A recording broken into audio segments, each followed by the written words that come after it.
worry about it. I'll tell you every time I see you if you need to know. All right, well, we're going to get started here, folks. Thank you so much for coming out. This means the world to me. I really wanted to make sure that we gathered a good crowd because this guy here is amazing. I've only known him this long, but I can't believe it's taken me this long to find him. I've been on a quest for 2 years, ever since I started eating healthy and being really conscious about what I eat. I've been searching for that local farmer that I could feel really good about eating the products that he produces, and meat is an important product. I want to make sure that it's the best possible quality and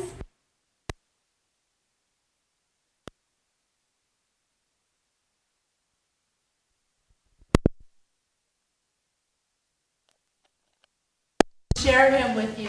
He has his, he'll talk about it, but we might have to fight over some of his products that he doesn't have as much to go around, but that's all right. It's worth it to share somebody like this with you guys. So I want to let you know before we get started really quick, just a little bit about the Healthy Club, what it is that we do here.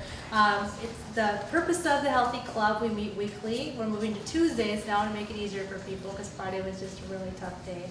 And we just get together and it's a fun time. We have all kinds of good food, right, Gail? Mm-hmm. Always good food, always organic, always the best, and different topic every week. So I'm a health coach. Lori's often with me. She's a health coach and a natural chef. She made the coleslaw tonight.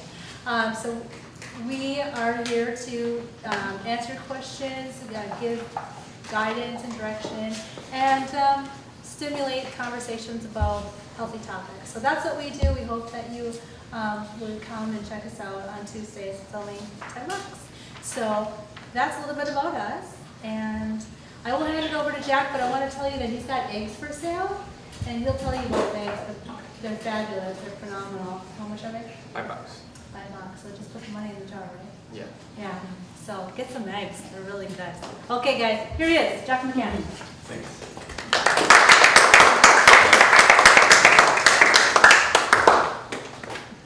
Okay, so I'm gonna kind of go through just our background, how Betsy and I got into this whole farming thing, and kind of try to hear then from you guys what you're interested in hearing about. I mean, we end up talking on such a range of topics when we even have one-on-one conversations, or in some groups like this we do it once in a while. So let me know what you'd like to hear about, and I'll try to talk to that topic.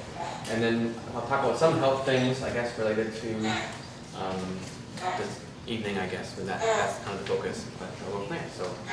So Betsy and I, we got into farming by cooking, and when we were dating, we thought it would be fun to just kind of cook a fancy dinner together. You know, that used to mean that we cooked something at all, and that was pretty fancy. And then, you know, we kept kind of moving and saying, well, you know, we can just buy a rack of lamb, and that'll be cheaper than going and getting lamb chops in there, and we'll try to figure something out. And I made this ridiculous concoction of like every ingredient I could imagine and put it on this lamb, and it was really good. We thought, and I would never do that now because I would just put salt on a really good piece of lamb, you know. But anyway, it's a lot less work that way too, right? So, but we kind of were, through dating, we just always liked to cook, and we kept moving and moving up in fancier ingredients, and realized pretty quickly that just through trial and error, and sometimes it was terrible, but generally we got to the point where we really would have to spend a lot of money in a restaurant for it to be better than what we could cook.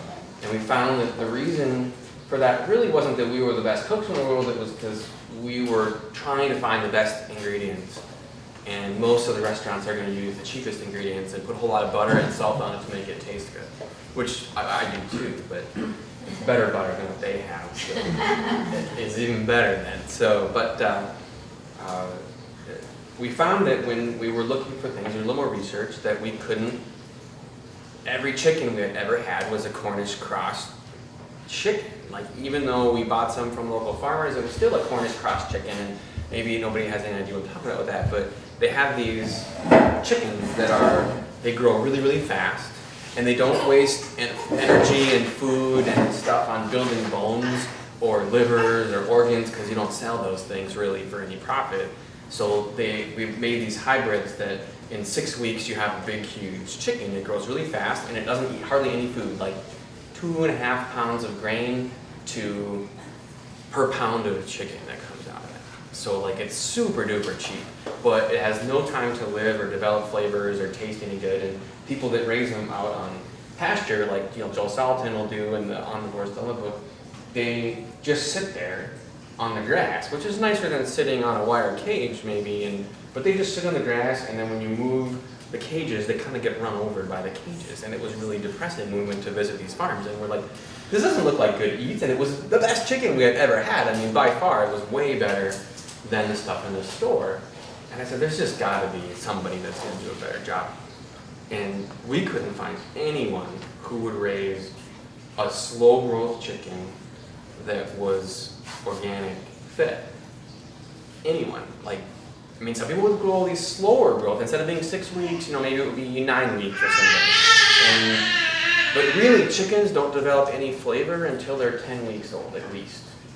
And that's when they start to develop flavor. And that's why you say it tastes like chicken, because it tastes like nothing. Right?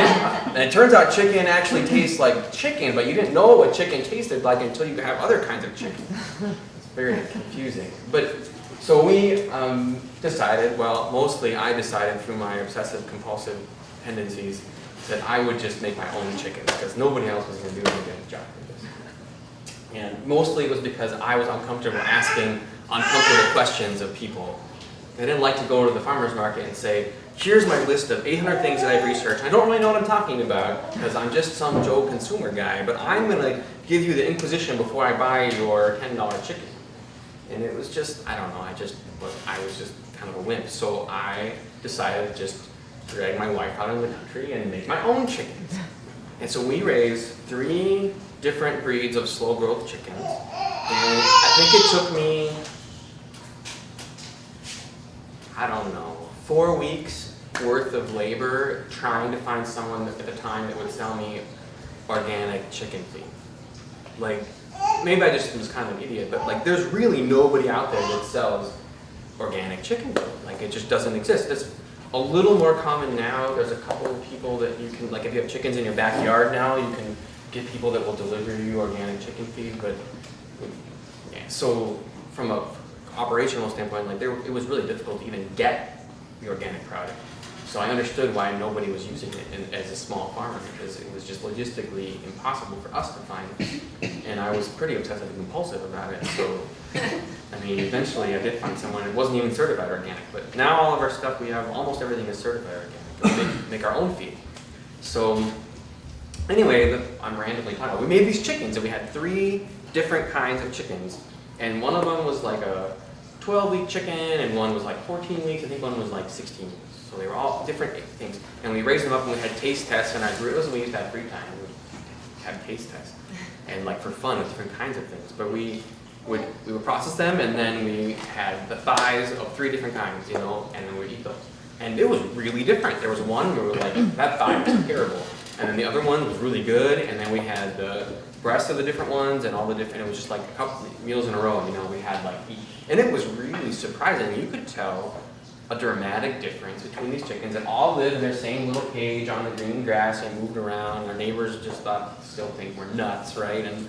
And all their fancy feeds, but all the same, but just a different breed. And they were very different. And none of them tasted like any other chickens we had ever had. So we were pretty excited.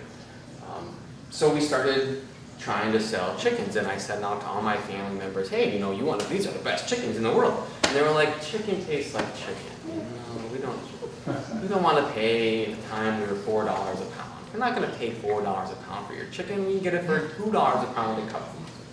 So none of my family members, with the exception of like my immediate family that were required to buy things, really bought much of anything from us. There's a couple of people that did, so I should say that they bought a bunch of stuff, but they were already like further on the continuum of crazy health stuff than I was, so I'm trying to catch up. But for the most part, I was really surprised that it was really very much a price thing, and I was really excited about how good this chicken was. So we started getting more and more into it, and I realized like there were so many other things I could obsess about besides the chicken. And like what would pork be like? And their other wife, my Betsy, she never liked pork. I mean, like, maybe she would eat some bacon. Like, ever since we got married, I think I cooked pork chops like 2 times since, before we had our farm. She just never should. And I really can't blame her now. But now we have this pork. It's raised on pasture. They're not fed any corn or soy. Sometimes they get just a little bit of soy if they have to, but that's only if we can't find peas. And then, and it's remarkably different. And we made pork chops, and Betsy was like, this is like really good dinner. I mean, the dinner was like $10, for each of us to eat, right? But it was super good, and she really liked it, and that was like unbelievable for her to like pork chops. So we kind of got obsessive compulsive, and we went into all these other things. And I decided that, well, if I'm going to sell this stuff, I better like research it, right? Or I'm just a schmuck, peddling. My chicken's prettier than your chicken or something, right? So then I started researching things and saying, well, there has to be some reason. Why would you use organic feed? Like, does it really matter? Like, oh, non-GMO is bad, but like, there has to be a reason they use it, right? They can't just try to poison all of us, and that doesn't seem very realistic. So I decided I better actually like research the merits of all of the other things that people do, and then also research why would I do it this other way, and make a very conscious decision about every option that we had. And then I got really pretty disturbed because I just didn't, I thought I was a pretty smart guy, and I read lots of different kinds of things, and everybody thinks they're smart, right? But then I was really surprised how many things I didn't know about our food supply. And a lot of it is way too detailed to communicate, but at least for me in an effective form, but it was really quite disturbing, to be honest. And so I put together our newsletters. Every month we put together these newsletters of, these are actually excerpts from them. But I put together a newsletter of what we did that month, and maybe a couple recipes of what's included in our package that month. And then the last number of months this year, I've been writing kind of specifically about some of the choices in each of our types of products that we now have, and why we make those choices, and how those choices affect the price of the product. So our customers can say, okay, that's great, I'm really glad that your pork is super tasty, but I don't necessarily want to pay 60% more for it. But what else are they might be getting for that? And our pork is pretty expensive compared to what's in the store. So anyway, this packet that I kind of printed out for people, it has kind of a little summary of our background from our June newsletter last year, and then each of these pages is like a page mostly about beef, and then about pork and eggs and so on. And then I wrote last July a little like 2-page expose or something about like genetically modified foods, and like why does it actually matter. And I'll talk a little bit about that tonight.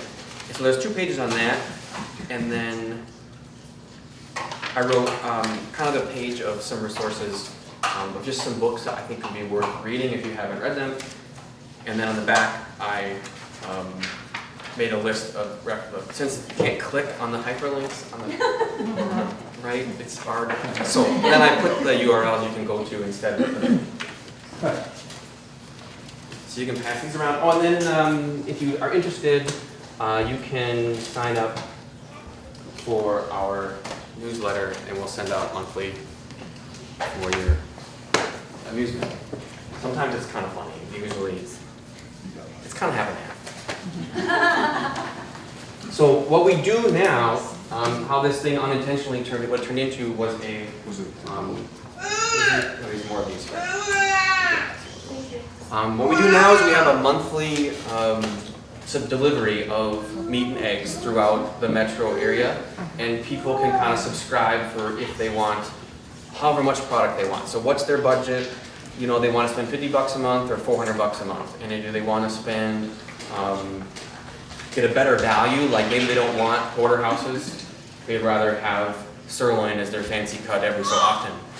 Or maybe they don't want any sirloin or ground beef, and they just want porterhouses and bacon, right? So who doesn't want bacon?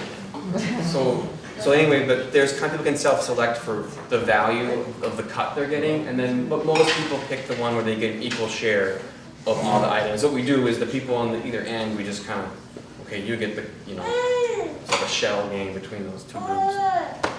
Actually, with the fancy group, that they want to spend extra money, they said they would spend 20% extra per pound. We actually are doing some cool experiments where we're raising animals specifically for that group. So our beef, we're raising it a whole year extra older. And so it'll be a lot more marbled, and grass-fed is never, like it'll be twice as old as most grass-fed beef that you would buy. And I'll talk about maybe why that's important later. So that's what we do now, and I can kind of talk about some health topics, but I thought I should ask you guys, is there anything that you're actually interested in talking about? We often hear health things, environment, animal welfare, how do things taste, you know, just healthy cooking, how do you cook foods, like how do you make cooking convenient in a modern lifestyle, you know, I mean, how do you actually eat well inside of that, because Betsy has a full-time job, we have a 16-month-old, and I used to do out-of-state consulting, and I sometimes do that still. And we have this business, which is way more than full-time, and we cook 100% of our food at home, pretty much, from scratch. So there are things you can do that make it really not onerous, and you can get a lot of really good tasting, healthy food without having to spend 8 hours a day in the kitchen. You might have to clean up a lot. So anyway, what kind of things do you guys want to hear about? I have a question about your chicken breeds. Yes. What is the best breed for eating in your opinion then? Oh, I'm still kind of getting there. The best chicken I ever had was one of the, we hatch all of the hens from our eggs we go right now, just, you know, the new hens. And so I've been kind of trying to get a dual purpose breed, but the best one I ever had was a rooster that came from that, and he was probably over 20 weeks old, you know, pretty old, and it was a mud of our breed, and it was unbelievable. I've never had chicken like that. So that's not really a breed. You're not going to tell me, are you? Well, what we raise normally is we raise either Red Rangers or Rainbow broiler. The rainbow ones are my favorite, but they take a lot longer and they're a little more expensive, so we kind of do a mix. Our chicken's $5.25 a pound right now. So what genetics you choose has a huge difference in the cost. So I'm trying to find a balance of where do our customers want to fit, where we can, I mean, if you cut no corners, you could, I mean, the best beef, you could take like a 5-year-old grass-fed Jersey heifer and you would end up with like this hamburger that was $20 a pound, but it would be to die for, and no one would buy it, except me. And that doesn't make any profit. So we're trying to cut like no corners and move as far in that direction as we can in a way that is still economically feasible if people are willing to spend, you know, a certain percentage more, you know, a higher percentage of their income on food. So I don't know if that answered your question directly, but that's what we raised. I would think that what I want to experiment with is some of the other ones, like the little more heritage breeds, like a Delaware, and some of the ones that are like 20-week breeds. I was going to raise some Jersey Giants this year. I didn't do that. So I think next year I'll experiment with a couple of different breeds that are specifically for taste. So if I was raising my own chickens, I would not, if it was just for me and I didn't care what it cost, I would probably not raise those other breeds. Because if I'm raising 10 chickens, it's not a big of a deal. But if you have 2,000 of them and each one costs, you know, $5 more per bird, you got to charge a lot per pound, and people are saying it's hard to communicate that value to everybody. So, but that's why we have this other premium group, and then I'm going to raise specific birds for them, and they say they don't care what it costs. So then they don't care. Not my problem. You can just get that $25,000 chicken. Unfortunately, that doesn't go anywhere to labor. It goes to all the grain and all that stuff. Okay, so any other topics? What about your like processing? Because I overheard, I think that you don't process it at your farm. You have someone else that processes. So processing and related to like regulations on location. Yeah, just like since you're, you know, very particular. How did you pick who should process? I want to tell you about that. What else? What about cows? Do you have any understanding about milk and what the different proteins are from the different milk? I know some cows protein that many people are allergic to or more allergic to, and then some cows have a little bit different protein. So from a milk standpoint, Yeah, from a milk perspective, is What there a proteins? better cow? based on breeds, Yeah, a better cow for milk protein than others. I think it is milk protein, isn't you're not like casein, I don't, it? Yeah. I would not be able to tell you specifically breeds and what type of protein it is. So I know. But I can tell you it makes a really big difference on the breed of how your milk tastes and like how much butterfat you get. And when we milk our Jersey cow, every couple times a year that I do that, it was just like heaven. Now we don't drink any other milk. Yeah, I know, I've heard that there's some cheeses, for example, that they recommend, Spanish or Italian or French cheeses, that they say are the ones you want to get, because that's for the cow, where the cows haven't been, they haven't been abused, I guess, with the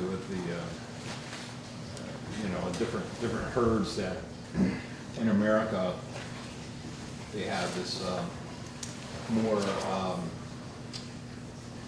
inflammatory protein.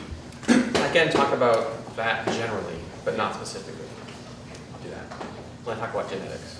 What type of sheep do you raise? We raise Icelandics. When we talk about Is it. that for taste too? Yeah. And milk? We don't breed, we don't milk them. Okay. It'd be nice if we did. I happen to grow up on a hog farm, and I know that pigs have a lot of diseases that they are born with, hereditary kinds of diseases. So can you talk about how you control that in your herd? Genetical disease. Wow. Not genetic disorders, or just? No, just like the rhino diseases and, those kinds of I think. diseases that they're born with or that are hereditary. What kind of hogs did you raise? I don't remember, it was a long time ago. How long ago? 30 years ago, Okay. 35 years ago. Okay.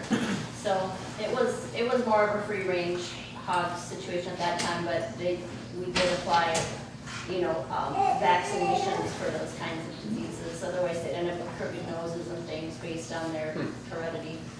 I can talk generally about that. Sorry. That's okay. I've heard like a lot of bad things about pork in general because they like don't have a lymphatic system and things like that. So like So health of eating pork. yeah, just like that. I don't know. I've heard of their like interstitial fluid being equated to like our urine, just things like that. Right, there's some commentary that pork would be, is like too similar to our genetics.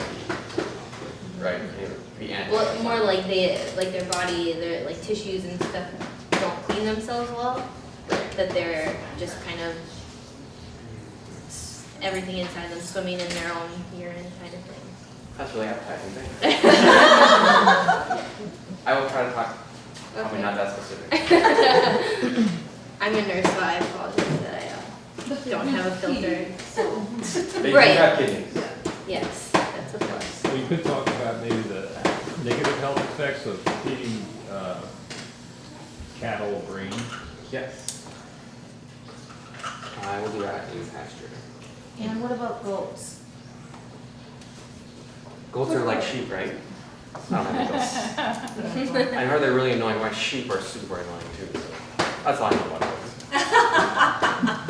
My goats aren't annoying. That we should trade.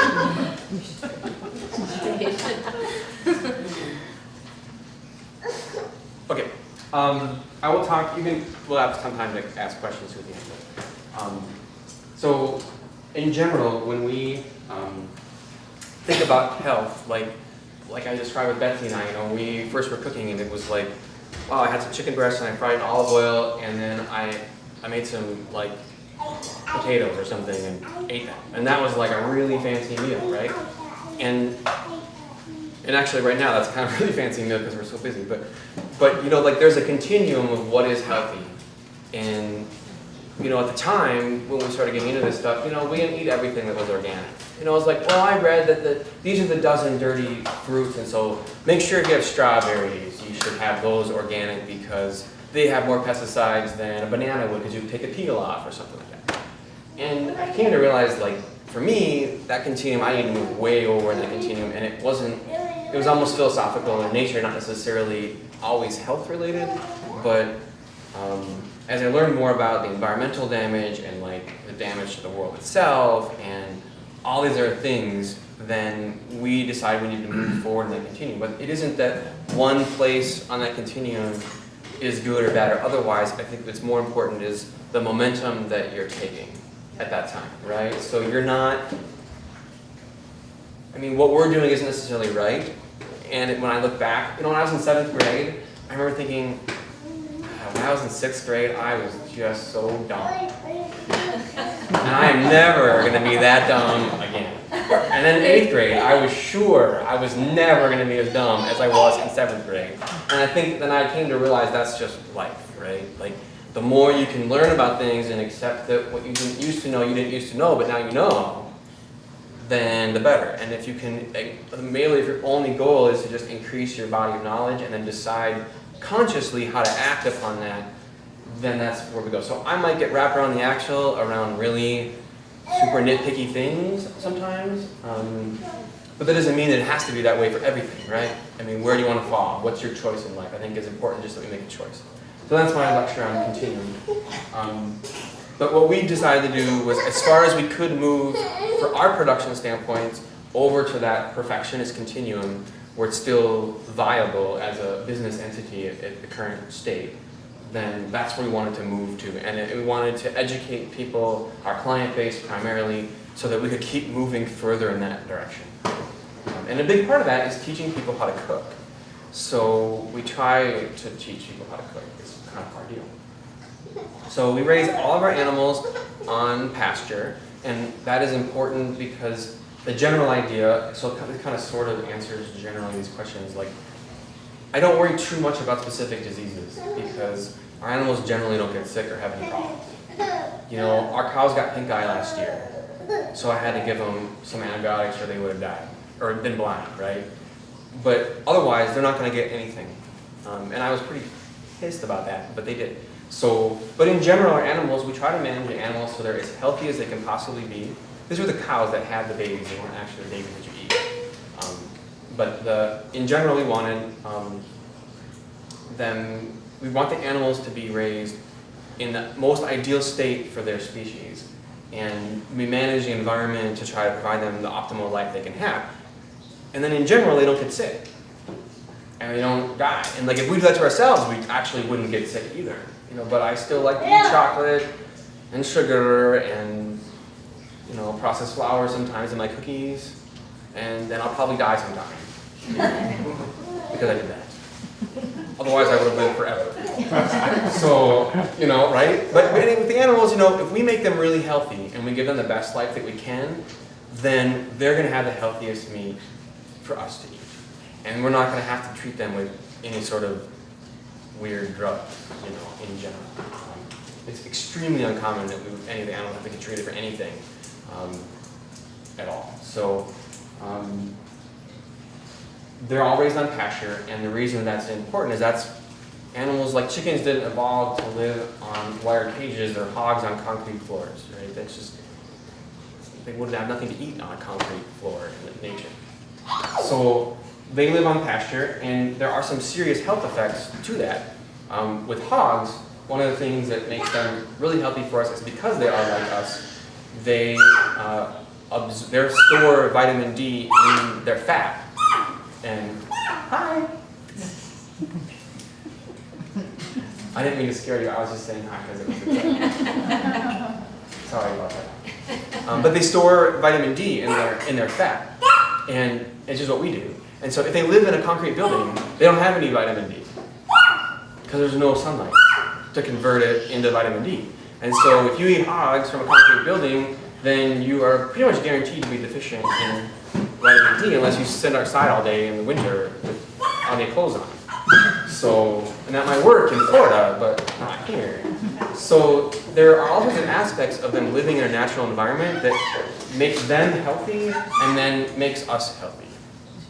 And so in the case of beef, as soon as you start feeding beef or any ruminant, whether it's goats or it's not called goats or sheep, if you start feeding them grains, it's an unnatural diet and it changes the acidity of their digestive system, which is really finely tuned, and they end up having a completely different fat composition in their bodies when we eat them. And so you immediately lose all sorts of conjugal linoleic acids, CLAs, you may have heard of them. We have a newsletter, we wrote a ton about CLAs and how you should eat them. But it's a fat, and it's a really, really healthy fat. It helps you lose weight, it maintains weight control, it's anti-cancer in all sorts of clinical studies, like 20% less cancer in primates or something that eat lots of CLAs, diabetes restrictions. I mean, it's a pretty important brain function. If your kids in women who are nursing, if they drink organic milk, they have 50% more CLAs in their breast milk than they otherwise would. So, I mean, there's some serious health impacts to your body and your children's body if you don't eat grain-fed steers. And there's omega-3, omega-6 ratios are all screwed up. But all these things, you can get wrapped around the axle of the details of the chemistry of that molecule. But really what matters is that cows don't eat corn in nature, so we shouldn't feed them corn or they're going to be an unhealthy animal. And then whatever that fat composition is analyzed about, don't gloss over on it. It's a healthy animal, it's not eating corn, it's eating grass. And then it's going to be healthy for you to eat later.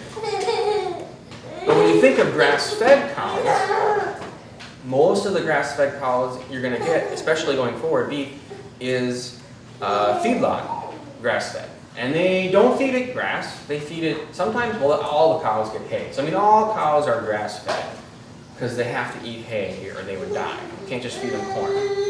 So, but what they're doing now is they're feeding them things like sawdust and sunflower shells and everything under the sun except for corn that screws up their body probably just as much or more than corn, and then it's grass-fed because it wasn't fed any grains. So there's all these corners you can cut. And even when we finish, if you go to the supermarket and you go get your grass-run farm steak or Thousand Hills or whatever in January and it's fresh, what was that cow eating? It was not green grass like the pictures they show you, right? Because there's no green grass. And there's no green grass anywhere where there's cows really in the whole country, because even south they don't have cows, there's brown grass. So you really need your beef to be frozen. And if you're looking from just a health standpoint, the healthiest beef is slaughtered in June and July in Minnesota. Now, it's not necessarily the tastiest beef at that time. It's tastier in the fall when they have the most fat on them. But their fat profile changes in the fall. So we slaughter about 2/3 of our steers in the June, July, and about 1/3 late in the fall. And there's a totally different fat composition. You can taste the difference between them. They're healthier. They're both really healthy, but they're healthier. They have better fat composition in June and July. But there's more fat in the fall, which is also really healthy. So there's kind of a different take there. But as soon as you start feeding them grain, within a day or two, everything changes. Their whole system is goofed up, and it's off the wall. So also, almost all grain-fed beef is going to be given an estrogen implant. I mean, it'd be highly uncommon that you would have maybe you'd have some, but very few, unless it has no hormones on it, it has an estrogen implant in it. And those, I wrote a little bit about them in here, I think, maybe not. I wrote more in some of the newsletters. But what they do in this country, which is amazing, and I really couldn't believe it, pork and beef and lamb and pretty much any hooved animal that you eat in this country, if it doesn't say no hormones, they put these estrogen suppositories under their skin in the back, and it costs, I don't know, $1, a couple dollars to put in, and it makes the grower, and they make about $25 extra. I talked to my neighbor, and he says, well, if I didn't put the hormones in, it'd be $25 per steer that I wouldn't make. Now, do the math on how. You're gonna get what, on one of those corn-fed steers, 400, 500, at least 500 pounds of meat, right? And they make $25 extra on 500 pounds.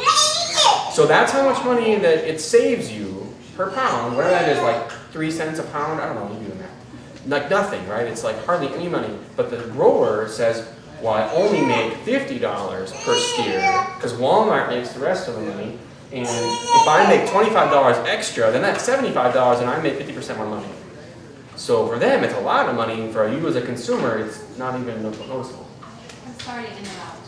So why did they put the estrogen in? Because it's a growth hormone. So it makes all the animals grow faster with less food. So it costs them less feed, right? And that's why they feed them soy too, because soy is full of estrogen and they grow faster and it's higher protein. It's supposedly cheap, although it's not anymore.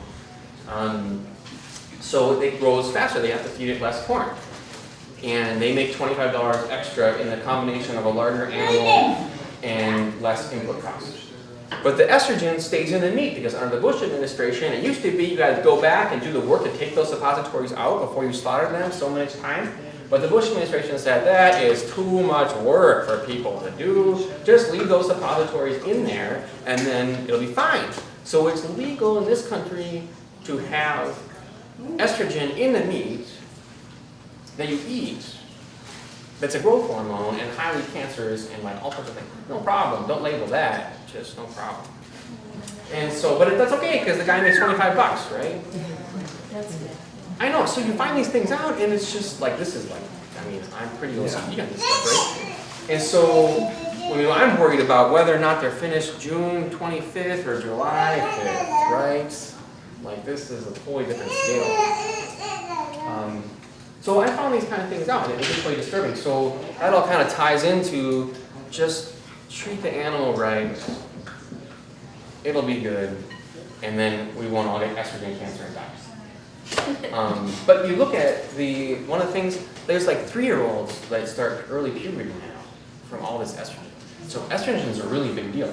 Your BPA and all your plastics, that's all estrogen. BPA was a early synthetic birth control pill that they tried to make, and Russians discovered something in like the 50s or 40s. They were trying to like, if you look it up on Wikipedia, they'll tell you all about it, right? They must tell you the truth. But that's what it's from, it really is from that. So it's actually intended to be a birth control pill, but they found out it wasn't super good as a birth control pill, so they put it in plastics to make it plastics harder, and then it leaches out of the plastic, and then you get the birth control pill in your body.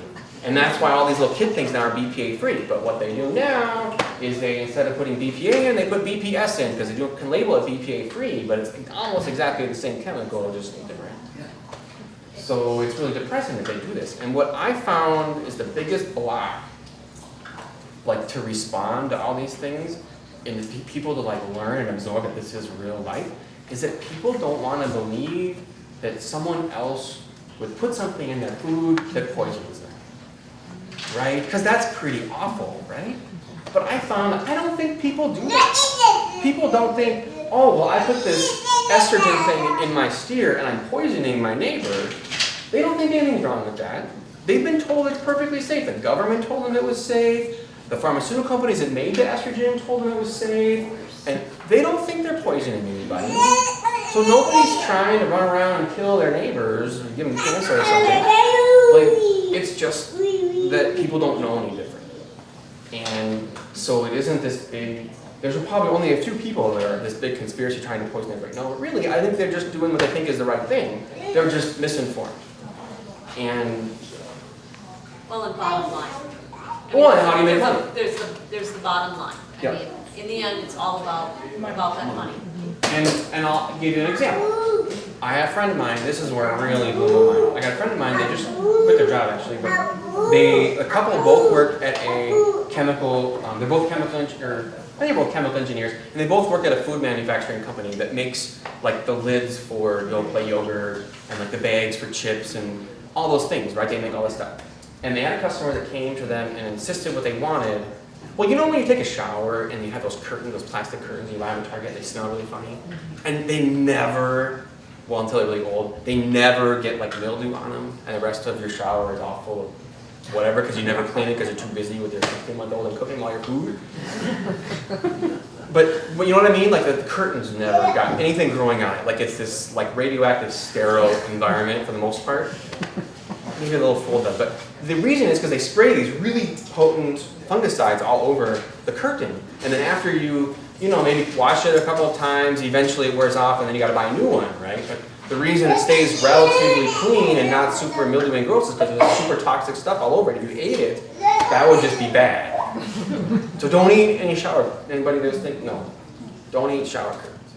But they told me that they had this food manufacturer that really was insistent that what they wanted to do was just spray the inside of all of the bags with this fungicide that they have in shower curtains, because then that was the only way that the food was getting contaminated, and then they could leave the bread on the shelf or whatever it was for an extra 6 months and it would look exactly the same. And they had like these massive arguments back and forth about that is highly toxic, you're going to poison everybody, this is illegal. And they're like, no, but then the bread will be there for 6 months, it'll be fine. And like, I just couldn't, like they really had that conversation. So there are a few people who just really don't care, you know. But for the most part, all these people, they're these big farms, they're not evil people, they just don't know any different. And yeah, so that's that's really random. Well, also the finish part, when you buy a grass-fed, I think you're allowed to finish your corn last 30 days or something like that. Under the grass-fed standard.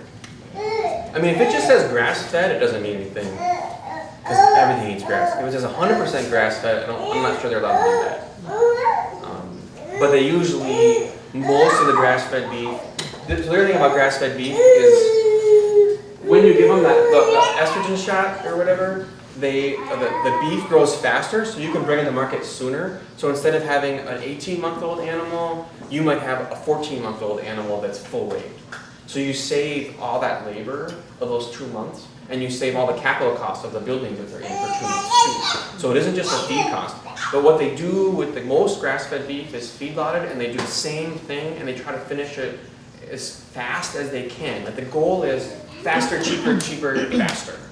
Because time is money, baby. And so almost all the grass-fed beef is 18 months or younger. And beef doesn't get a flavor, any flavor really, until it's 24 months. So, and that's when it's just like, that's like, you gotta have 24 months.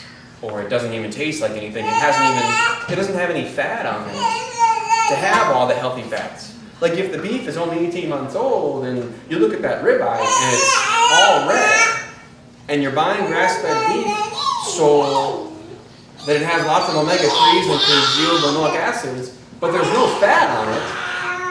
There's no omega-3s because that's a fat, right? There's nothing there. Like if you don't eat fat, then you get none of these health benefits.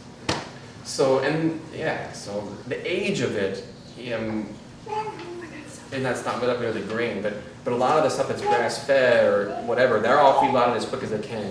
And that's more of an issue to me than if they were fed corn for 3 days. You know, like you took something that didn't have the health benefits and then you made it worse. Whether you fed it this corn for a few days doesn't really matter. It wasn't good to begin with, really. The book that you should read is this one in the back. You would really enjoy it, I think. And it's called Steak. Right here. It's $10. It's super funny. And the guy goes around the whole world trying to find the best tasting steak. And he says the best tasting steak he's ever had is a grass-fed steak, and the worst tasting steak he's ever had is a grass-fed steak. And I completely agree. Like, if you grass-feed beef and they lose weight because you fed them crappy hay, or they're living in a swamp because that's the cheap land and all the good land around is corn and soybeans, then that is going to taste like a swamp. And it does. And it tastes terrible. We know it. We've gone around and toured around. It's terrible. You never buy a whole steer if you haven't got a steak and a roast and a pound of ground beef from that person before, and you know that it's actually that person who raised the same breed in the same way. And it's not like they're buying from all these random people and one of them was good and the next one. You're going to have a freezer full of terrible beef, most likely. Really dangerous to buy whole grass-fed steer like that. You'll think it's all terrible because most of the time it's terrible. So the genetics really matter. So we talked a little bit about the chickens and their ages. So the key thing is the slower the animal grows, they actually have a different muscle like texture to it and like a different types of muscles. So the chickens I found some studies, I didn't link them, but there's all these studies of comparing, well, a few studies in Europe, comparing like a slow growth chicken versus a really fast growth chicken and the types of protein it ends up with and what kind of intermuscle fat it has. And that's why it tastes different and it's healthier. And the chickens that grow really fast, they've been bred to not grow organs and bones and feathers and all, like I said. So, because those things are wasted money, really.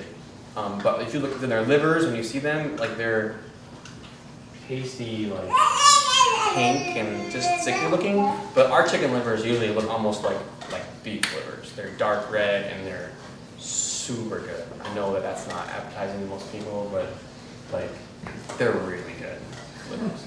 I don't like livers either, but I love our chicken liver. Even Betsy eats them sometimes. But the genetics are really important. So when you have a steer that, somebody down, you were asking about milk, right? So the same thing is true with the milk. If you have most of the milk in our country is Holsteins, and they produce a ton of milk every day. And the reason that people use Holsteins is because everybody's paid for milk, used to be paid for milk by the pound. So if you sell 1,000 pounds of milk, you're gonna get whatever it is per pound of milk. So the more water in your milk, the cheaper the milk is, and you get the same price per pound no matter what. So this is a common thread. So when people use almost all the milk you're ever going to get is from a Holstein in this country, and used to make cheese and everything, because all the farmers making it, they just sell to the milk truck and they pay them per pound. And if you use a Jersey that makes half as much milk but has twice the butterfat content in it, with all the nutrients and health aspects and good to make cheese, you're going to get paid half as much per cow, really, because they're going to make literally half the milk that a Holstein would. So why would you use a Jersey cow? Because it tastes really good. So you'd have all these Holsteins at a big factory farm that you sell to all the schmucks at the store, and then you would have your own Jersey cow that you drink that now, because it's super good. And the water is a key element. Like water in this country is pretty cheap, right? You just dig a well and you have free water. So we put extra water in everything to make it look inexpensive in the store. And the best way to do that with beef is to take the whole beef and you kill it and you hang it and then you cut all of it up right away and wrap it in plastic so that it doesn't lose any water. And beef has to age for about 7 days before you can really eat it, or it's like terrible. So it sits in the fridge for 7 days and then it goes to the store. But it hasn't lost any water content because it's been wrapped in this poly blah blah blah shrink wrap. And that's called wet aging. And then what traditionally was done was you would have it hang. All the deer hunters are just going to hang those deer in their garage, right? That's dry aging, and that's how beef was traditionally processed. But during that process, all the enzymes in the beef break it down, and it tastes super good. There's University of Minnesota studies that show that when you take the same beef and you dry age or wet age it, the people that taste the wet age, it has like it tastes metallic-y and like real funny, and people that had a dry age tastes really good. But if you only ever had wet aged beef, you just don't know that it tastes terrible. And as soon as you have dry aged beef, and that's why barley's is like really expensive, but the reason is because you lose 10% of the water content of that steer hanging there for 20 days. Our steaks are aged 21 days. And so this ton of water is lost in it. So it might cost you 10% more pound, 10% more per pound for the hamburger, but you could just take a cup of water and put it in your hamburger and it will cost the same per pound. And then it will be the same thing, as far as like protein content. Minus the plastic. Less plastic. Well, we would still have it wrapped in plastic when it was packaged, but because you gotta have something to put it in. Nobody wants like half a steer in their fridge, right? But yes, minus the plastic wrap. So that saves a lot of money when you don't put the water in it. And that is true for like everything is water content, like eggs and the genetics for the eggs, and you buy eggs in the store. And even at most of the farmers markets, you can ask them what the genetics are. But most people use these production birds because they've been bred, again, to be really small and not eat very much food. Because all you really care about is that how many pounds of grain to how many pounds of eggs is all that matters. And if the bird has to use food to flap its wings or something, then that's wasted food. So those genetics have been bred where they don't really do anything. They sit there and they're really small. They don't have any meat to metabolize out, and they lay an egg every single day, like their entire short life. So they lose 40% or 30% at their peak production of their body weight every week in egg weight. So if they weighed, a pound, if they weigh 3 pounds, they will lay a pound of eggs every week, or maybe like a pound and a quarter every week of eggs. So there's no way for them to replace the nutrients. Nobody can consume 40% of their body weight in food every week, plus maintain themselves, the amount of food they need to maintain their own body, and then replace the nutrients. So the hens use all their stored nutrients from the calcium from their bones and all the nutrients in their organs and things to try to supplement the eggs, and then they kind of get watery and generally terrible, and that's why, because the hens don't have enough nutrients to support the eggs they're producing. So we use really big hens that lay a lot less eggs, and they eat a lot more grain, and it's really expensive to feed them. And generally it's better. Since spring was late, normally these eggs would be much better than they are. They would look like, many of them would look like this egg, instead of this large Schultz egg. They would be like this. But since spring came in July this year, they haven't had as much grass as normal this time of year. So they're kind of in between this. So we pick lots of genetics to try to have the best genetics. Our hogs are, we have hogs at our property are guinea hogs. They're a heritage breed. They're really small. They're like this big. And they're a large style breed. So they're kind of an experiment. But then the other ones that most of our pork is from is a 3-way cross of a few different heritage breeds. Duroc's one of them. I think there's a Berkshire in there. So we try to use all slower growth, balanced genetics for whatever the animal is. So they have all the body parts they need to be a good chicken or whatever.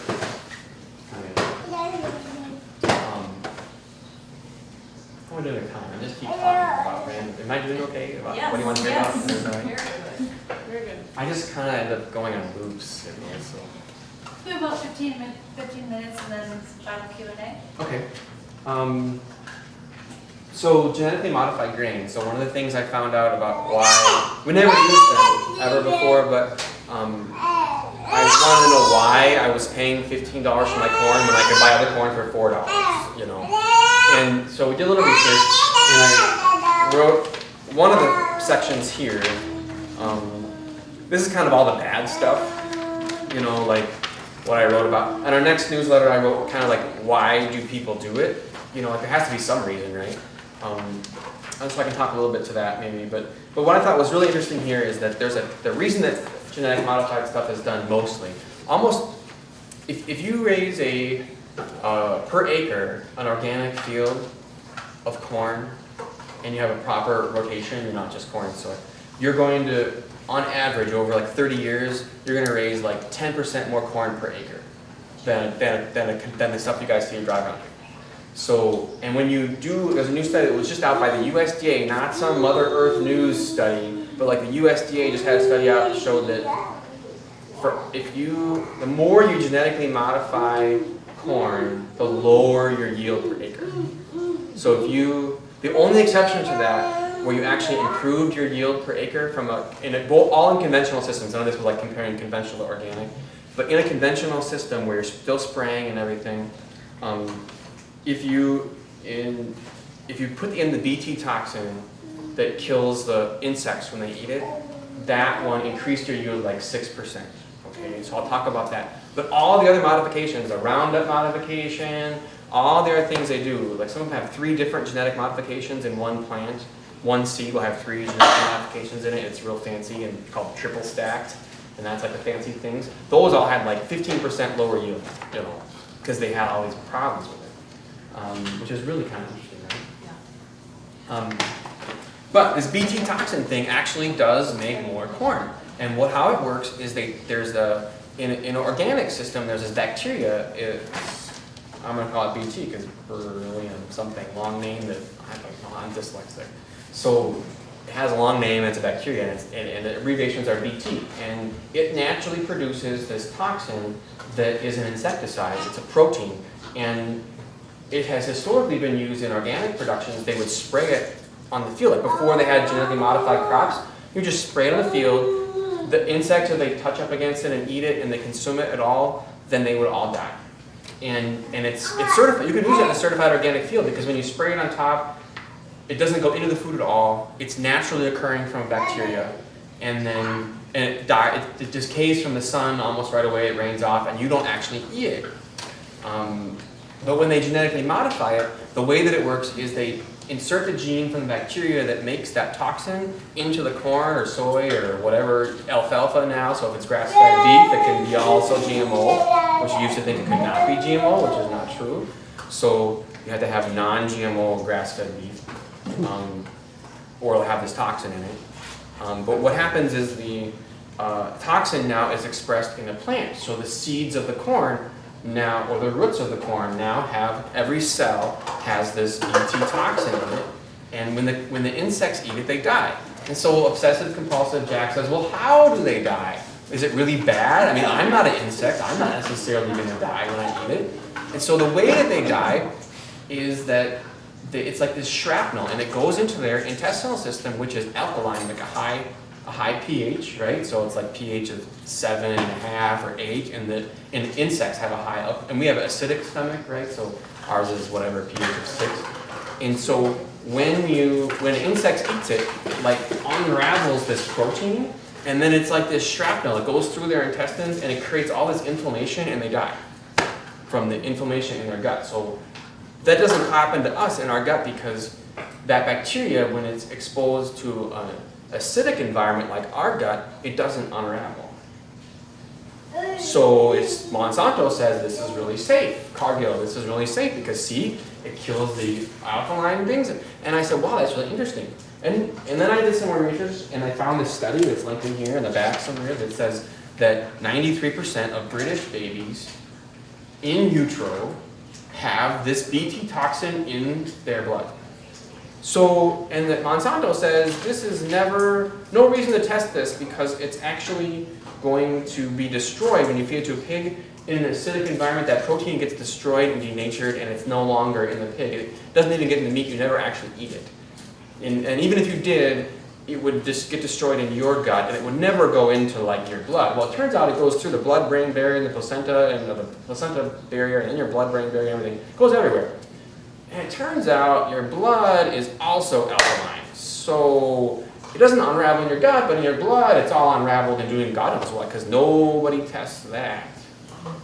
So that was why I found it was kind of scary. And like, they really never found anybody that laid it out like that. Like, it kind of was like, well, what is the pH of our blood? You know, it turns out it's alkaline, just like the bacteria, or the insect.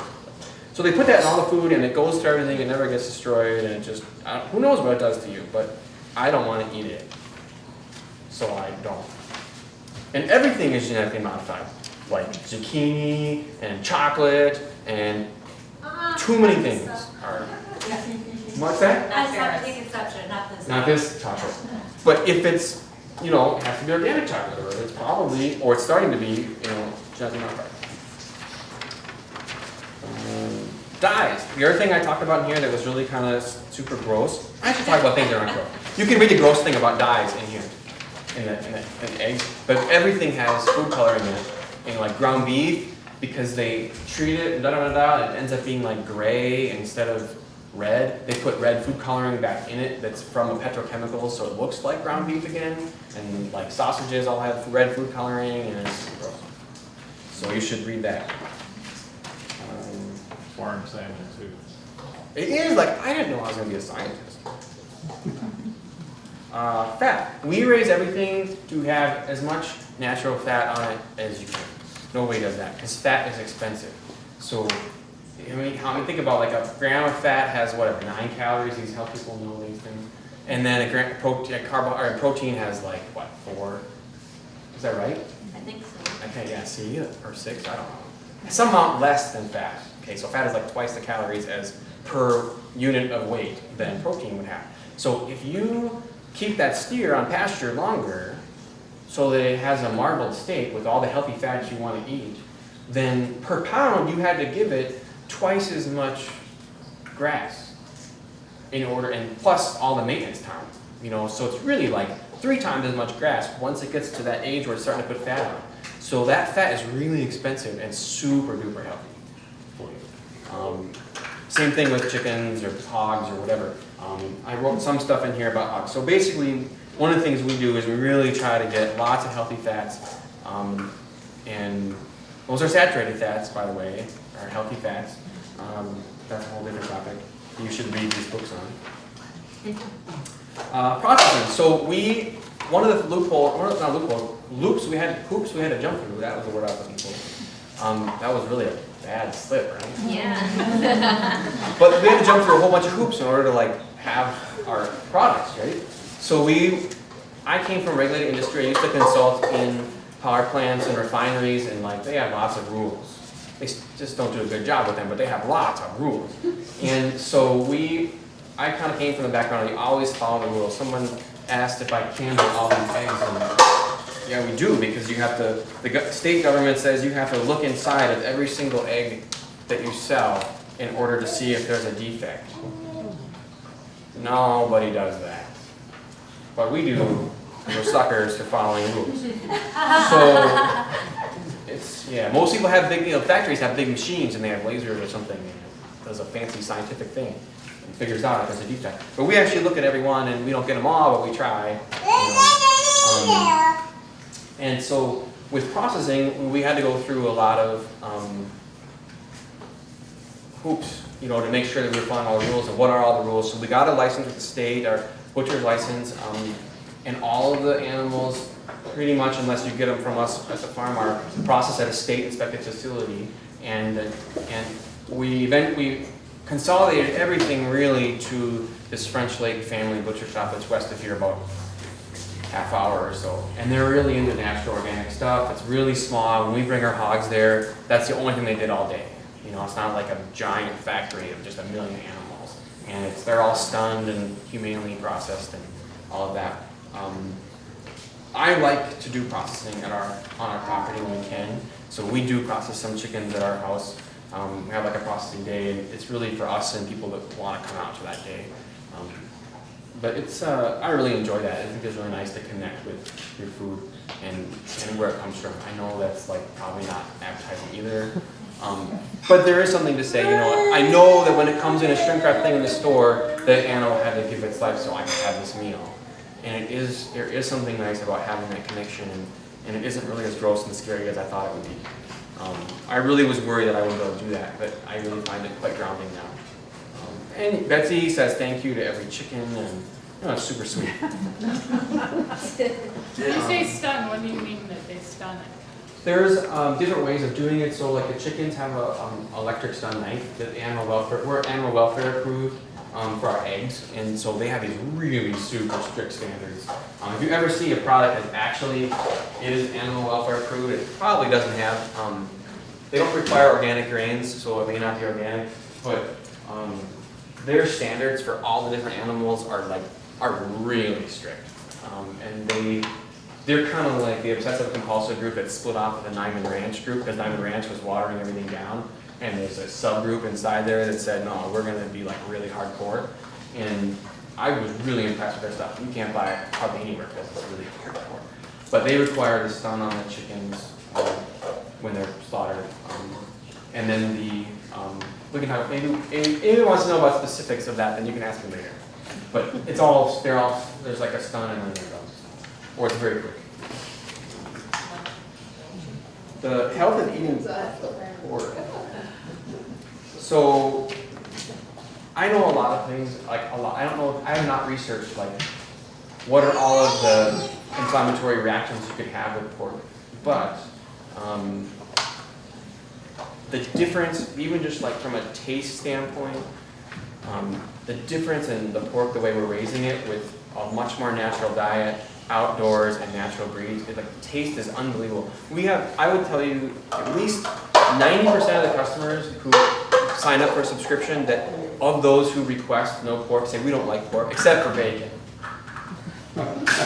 I always ask, well, is that for religious reasons or what's the reason? Half the time it's not for religious reasons, but bacon and brats are okay, but not fresh cuts of pork. It's like part of the deal.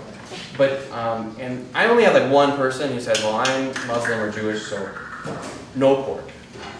Everybody says except for bacon. So, but then the people that have just, we don't like pork. I say, well, that's fine, you can put that on your request, but you have to have one package of pork chops. And then you call me back and tell me what you think. And almost everyone says, yeah, never mind. We'll just take the pork chops.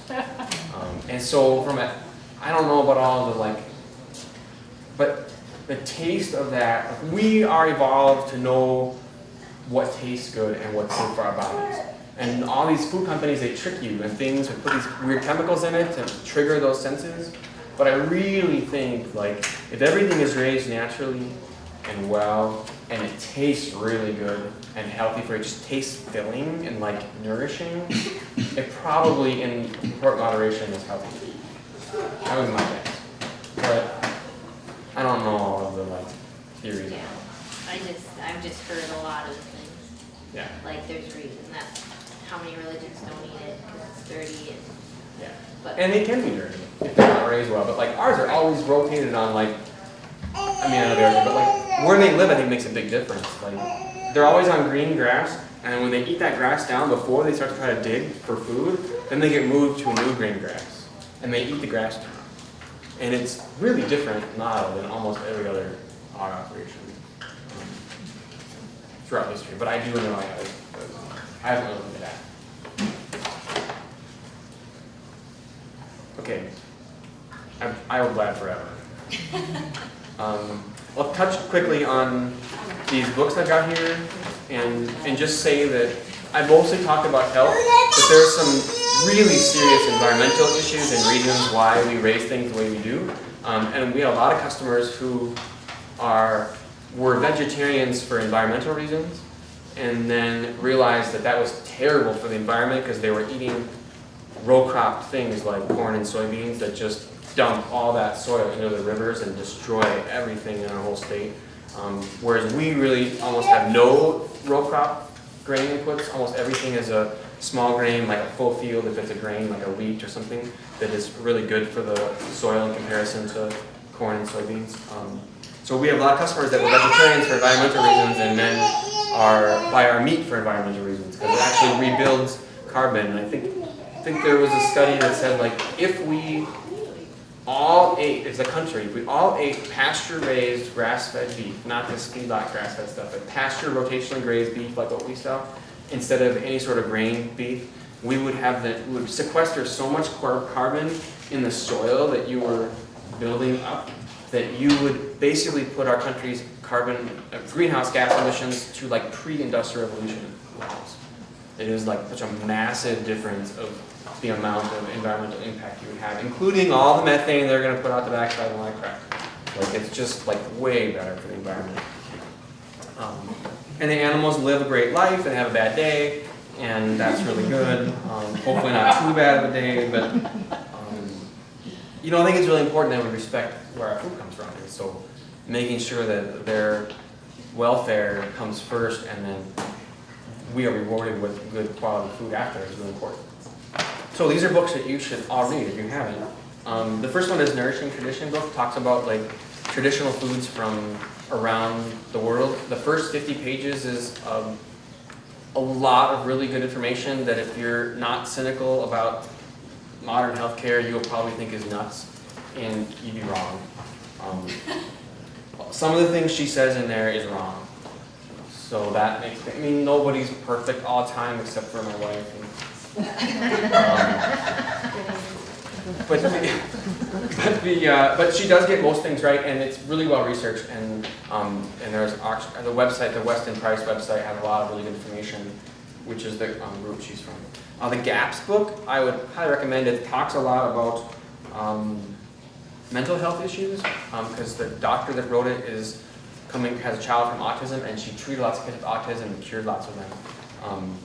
And then she talks about how that is affecting a lot of our things like dyslexia. And kids just an example of how modern medicine is so screwed up. So in the 20s, there's kids with epilepsy, right? The seizures, they still are. They still have those kids. And the Mayo Clinic did all these studies where they would change their diet, and the type of diet they did is a different type of diet, but they would have a 70% cure rate giving kids a different diet. They were up there like that. And then of the 70% that were cured in like 6 months, a year later, 80% of them could go onto a regular diet and never have a seizure again. If you have a kid with epilepsy right now and you go to your doctor up the road and you say, what do I do? They say, oh, you're fine. Sorry, you're screwed. You gotta have this anti-seizure drug for the rest, I'm sorry about that. You gotta have this anti-seizure drug for the rest of your life that is super toxic, and you will have like, some amount of less seizures, like half as many seizures, but you're gonna still have seizures the rest of your life. There's no cure in modern medicine for epilepsy, but the Mayo Clinic in the 20s said, well, all you gotta do is feed them properly. And there's lots of good information in this book about that. And it really isn't just mental health. Like the idea of this book is that we have been destroying the healthy bacteria in our gut, and that without a proper balance there, everything gets screwed up. And there's lots of good details in there you should read. It's not a very fun book like the state book is really fun. But it is really good information. And there's some cool studies. There's some mainstream people that are coming out like that. I think I linked to one of our recent newsletters. If you signed up for the newsletter list, I'll send you. But I have a link to a study where like heart disease and red meat is really tied to having the wrong kind of bacteria when you eat red meat. Not the saturated fat is not what causes it, because there's lots of studies now that prove that saturated fat is better for your heart, which is what the American Heart Association told us in the 40s. That saturated fat is important for your heart, to prevent heart disease. But the bacteria that you have that's wrong when you eat red meat is why there's a correlation with lots of red meat and heart disease. And if you just fix the bacteria by doing the GAPS diet, you can eat lots of red meat and have all the health benefits without all the negative side effects. Michael Pollan's books are great to read. The steak book is super funny. And if you want simple, really good recipes, and if you have a vegetable CSA, you need to have Sarah Raven's Garden Cookbook in your house. There's really, every single recipe we've made in this is fabulous. There's a British version, which we have, is really fun, and it talks about, weird vegetables that are just like zucchini, but she has a different name for them. But you can get the American version as well online. Okay, sorry for talking so long. That was great, thank you.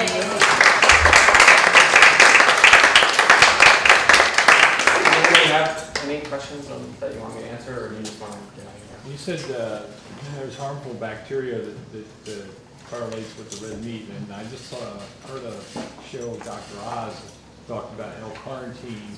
Yes. Is what causes the plaque that's in the meat, and that is oxidized apparently with the bad bacteria in the gut. Well, what bad bacteria, do you know anything about that?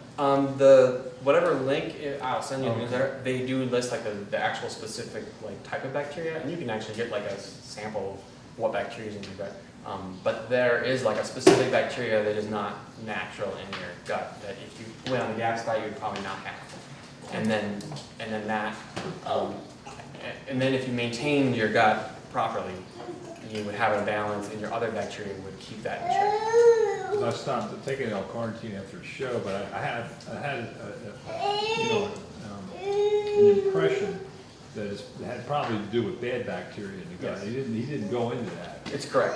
The study is they took a bunch of vegans, or at least a vegan, and they convinced them to eat like 8-ounce sirloin steak for this study, and they measured the level of this, whatever it was, the chemical in the bacteria produces, and they didn't get any.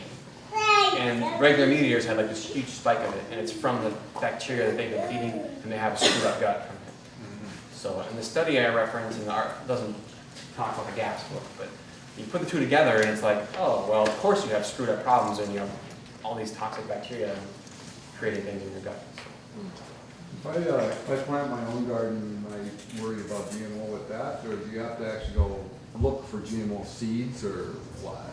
Ooh. How's that work? You want to look for organic plants. Yeah, like if you're planting from seed, you get your seeds from like Seed Savers, and they're not going to use their organic. You want like a real heirloom seed. Anyway, if you're doing your own garden, Where do you find that? Seed Savers is a great resource. Some Seed of the Savers. co-ops will have organic plants. And the local farmers markets will sell starters. Like at this point, you want to buy starters Yeah. from lots of farmers. There's a place out in Chanhassen, it's called Garden in the Woods, it's doing all organics, off of 5, County Road 5. About taste, when I traveled all the time with consulting work, you always you fly all the time, it's like the up in the air movies. You sit in the front, and then there's always interesting people next to you. And one of the guys I sat with next to me once was worked for one of these big seed companies for frozen vegetables. And he told me, I said, why do they taste so terrible? I said, and he said, because we have different strains of vegetables, and we grow these vegetable strains so that the beans, for example, are really super productive. They have the most amount of beans per acre, the least amount of pests, the most amount of beans that make it through processing, because we don't care how many beans are in the field, we need them tough enough that they're going to survive getting into a package. And he had like these 5 things that were all about cheapest beans. And he goes, then we have these, and they taste terrible. He goes, they taste terrible. He goes, then we have these other beans that we grow to taste really, really good. And we don't sell those. But once we get these ones that are really terrible and they're really productive, then we crossbreed like just the tiniest amount of this one over into that one so that it is palatable. And then we sell that one. And that's how they make all the seeds that you might buy, because it makes money, right? Whoever said money thing. And this other one doesn't make money because nobody's going to buy one that doesn't make any beans. So he sent me for free some of these beans, the really, really good ones that I could try. I thought, oh, this will be super fun. I can't wait to try the best tasting bean in the whole world that I've never had.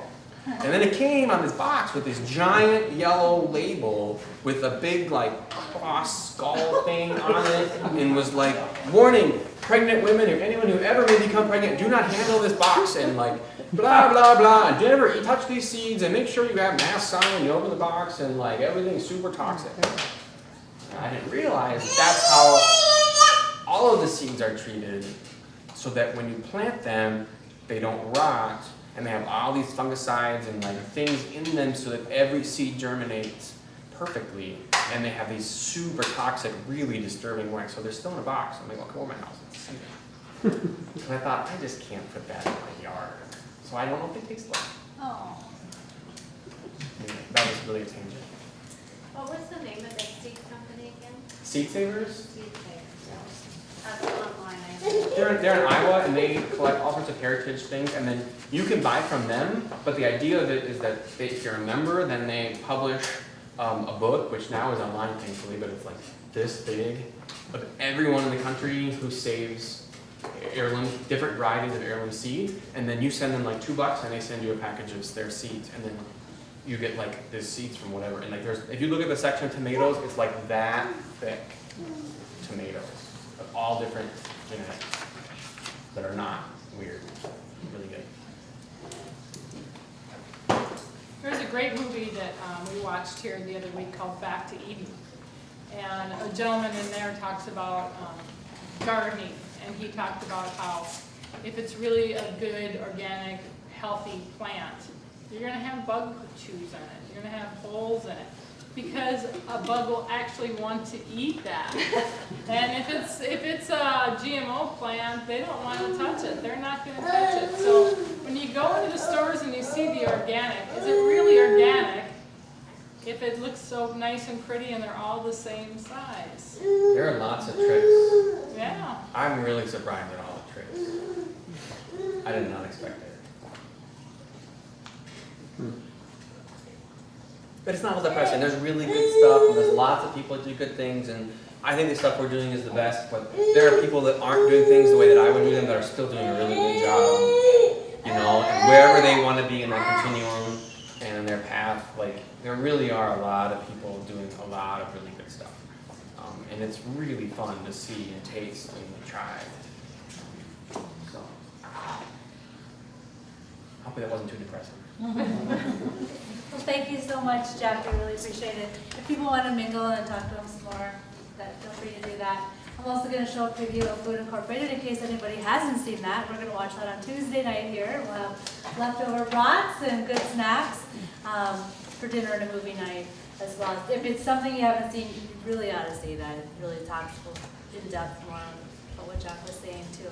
So, also I have some samples of my biddies that I sell tomorrow morning at the farmer's market. I do the spirulina popcorn and the organic gourmet chocolates. Questionable whether or not they're raw, but it says so on the packaging and I keep them raw. So, and the kefir water I'll be selling at the farmer's market as well. So, if you want to take home some popcorn, you can, and please get some eggs from Jack because this is a great opportunity to get some of those. So, thank you, Jack. For